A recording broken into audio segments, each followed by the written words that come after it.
What's up, guys? Prepared Guy here once again. Today we're taking a look at a side-by-side comparison of the I1R EOS versus the I1R2 EOS. So stay tuned.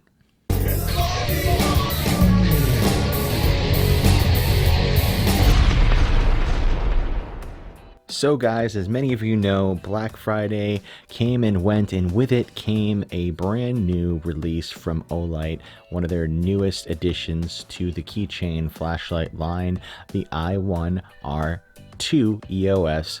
That is a upgraded version of the I1R EOS, which was originally a 130 lumen maximum output flashlight, which is pretty cool. It did its thing. The only problem that it had was that it literally had to come apart in order for you to charge it. They have upgraded the new version of the I1R2 to be spring-loaded, so when you pull it apart, it stays together, but it has a spring that pops it out so you can access that USB charging port. And I think that that is a wonderful feature. They also added an extra 20 lumens, so now you have a 150 lumen output. And also with that comes a little bit bigger size to it. The old version, if you turn it on and you squish it down and you size it up, the length is just around 38 millimeters and the width is 13.8 millimeters, which isn't very big at all. So we've beefed it up a little bit though now.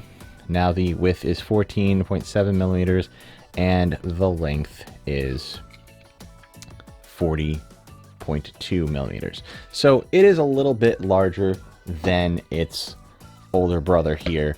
And so with that, there's a couple differences. Obviously, the USB access is different. The spring load is different. Those are excellent features. Those are the upgrades to it. The lumen output is an upgrade. The downside of it is that the new version, the I1R2, has a smaller battery in it, which, you know, it's for something that they beefed up a little bit to make little to accommodate for that spring load. They also, you know, took away something as well. So now you have a 70 milliamp lithium ion 3.7 volt battery in this version versus the old version, which has an 80 milliamp 3.7 volt lithium ion battery. So you're sacrificing for that little convenience feature 10 milliamps for the battery, but you are getting an extra 20 lumens on this version of the light. However, that does affect runtime because the maximum runtime at 150 lumens on the I1R2 is 5 minutes, as opposed to the old version, which is 130 lumens at 20 minutes maximum runtime. So you have that to consider as well. The maximum runtime for the 5 lumen setting, because these both have a 5 lumen setting, is 6 hours for the I1R2 and 7 hours for the I1R original. So, you know, you have that little comparison. They're both IPX8 rated, which is excellent. So they're both relatively lightweight, as you can tell. They're both under ½ ounce each. The beam distance, however, for these lights, and that's something that's interesting here. On paper, the I1R says that the beam distance is supposed to be 177 feet. The beam distance for the I1R2 is supposed to be 131 feet. When I took these out for the beam test, I noticed that this one had a little bit more throw to it, but you couldn't really see it as far because it didn't have the lumens to back it up. So the lens is a little bit better, it's a little bit more throwy, as opposed to the I1R2, which is a little bit more floody, and but it makes up for that flood with basically being able to extend the beam by having that extra 20 lumens available to it. So that was something that they were both kind of comparable to. The light is a little bit cooler on the I1R2 than it is on the I1R original. The I1R original is a little bit warmer light. The beams are both great though. I can see pretty far with them. I took them outside and here's what they look like. All right guys, on the right hand side I have the I1R2, And then on the left-hand side, I have the original I1R. So as you can see, the beams are different. Obviously, this one's a little bit brighter, a little bit clearer, but this one's still bright. It goes pretty far too. If you look, I'll do the I1R2 first. You can see that's pretty bright. Shine into the yard. Goes pretty far. You can see those trees down there, the tree line. That's probably about 75 feet away. And then we're going to do the I1R, which is relatively bright as well. And you can also see the tree line. It's just that 20 lumen difference makes a little bit of a difference. Side by side, this is what they look like. Try to keep the beams apart. There we go. So now you can see what these look like side by side. I1R2 on the right, I1R original on the left. There you go, guys. Pretty nice. I mean, like, they work well as a team too. Together, that's 280 lumens right there. I1R2, I1R original. So obviously, if you want that extra boost, the 150, the I1R2 is definitely the way to go. But if you want the long life and a relatively bright light, then the I1R original is definitely the way to go. But they're both excellent lights in my opinion. And just for the sake of being thorough, we'll do the I1R2 on the low 5 lumen setting. This is what it looks like, shining it out there. It's not very bright, obviously. And then we'll do the I1R original on the 5 lumen setting. And that isn't very bright as well. Put them together, you got a whole 10 lumens over there. Look at that. And that's the I1R2 is on the right, and the I1R original is on the left. So that's what they look like. 5 lumens. This is the 5 lumen mode. And that's approximately 10 feet away. So not too bad. So as you can see, that these flashlights are extremely bright for the size. These are the smallest and brightest flashlights I've ever seen, and Olight stands by that by saying that this is the tiniest flashlight and the brightest flashlight that you're going to get, especially for the price point. I mean, right now on the Olight store website, I think that this is about $16 for the I1R, and I think it's about $15 for the I1R2, which is odd because this is the newer version. But here's why I think that there's a price difference. The I1R comes with the charger cable, and the I1R2 does not come with the charger cable. But if you ask for it and add it to your cart, you can get the charging cable for free.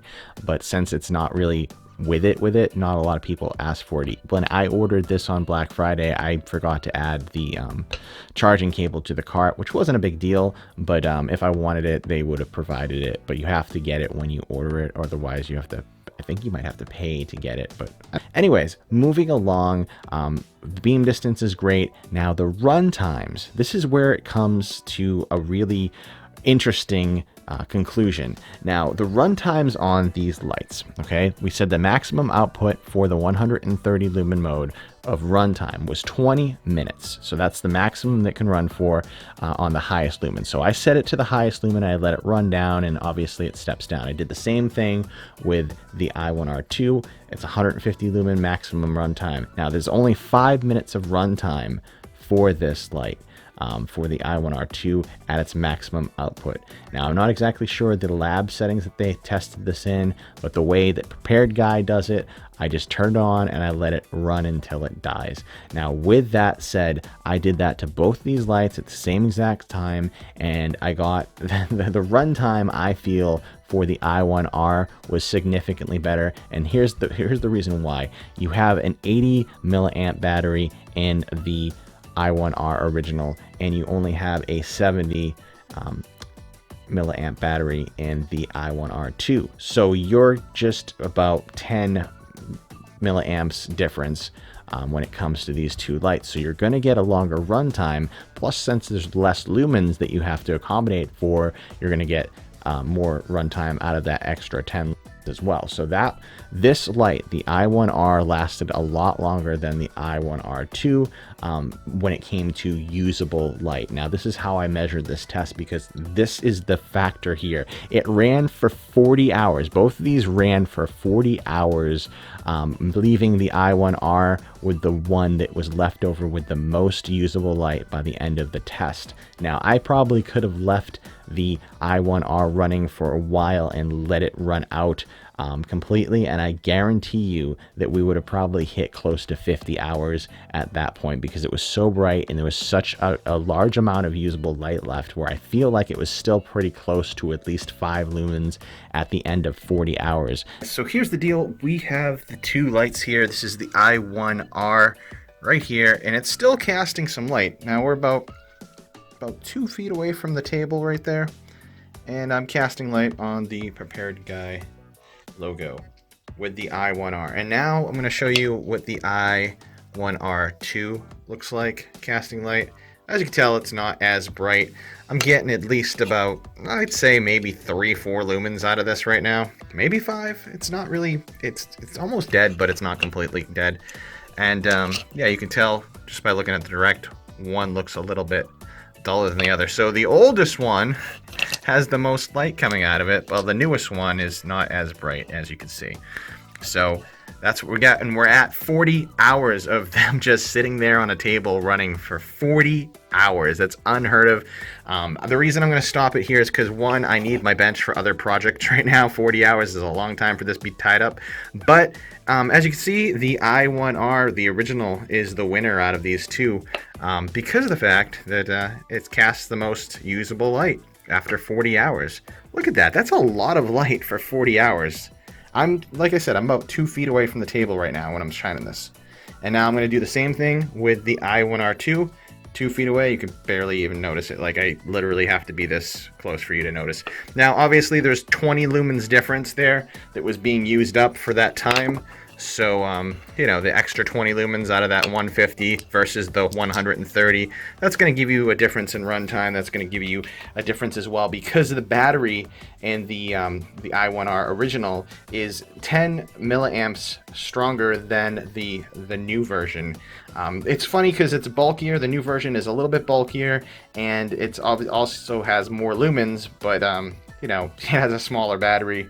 So I'm not super impressed with the new I1R2. It's got its pros and cons, but the I1R original, I just wasn't expecting it, guys. This is amazing. My takeaway for these two lights are that they are both amazing flashlights.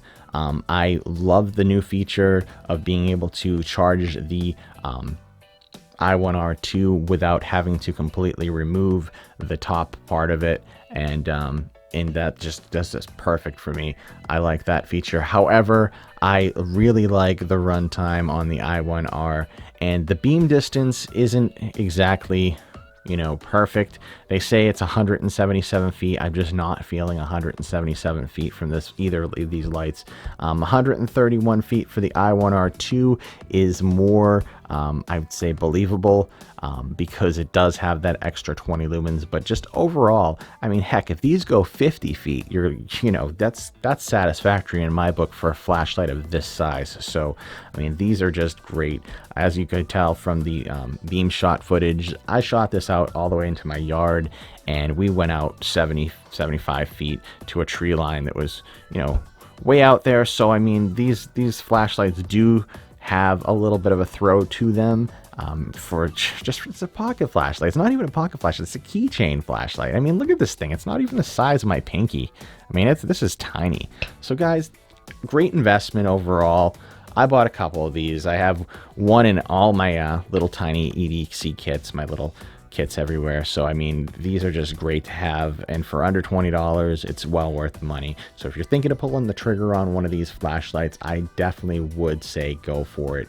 I did do a recharge test on these flashlights. However, I had a little bit of a malfunction with the I1R EOS original. What happened was the I1R2 completely charged up in about an hour and 24 minutes from completely dead to fully charged, and the I1R original kind of didn't show that it was fully charged, but I'm assuming that it was fully charged. And what I had to do at the end of the test was I had to unplug the USB port and plug it back in really quick, and then finally the light on the side went from red to green to show that it was charged. But I feel that it did charge around the same exact amount of time, if not a little bit longer, because we have to accommodate for that extra 10 milliamps. It's really up to you if you want to have the convenience of a spring load and a little bit of extra weight and you know, a little shorter runtime, or do you want the longer runtime and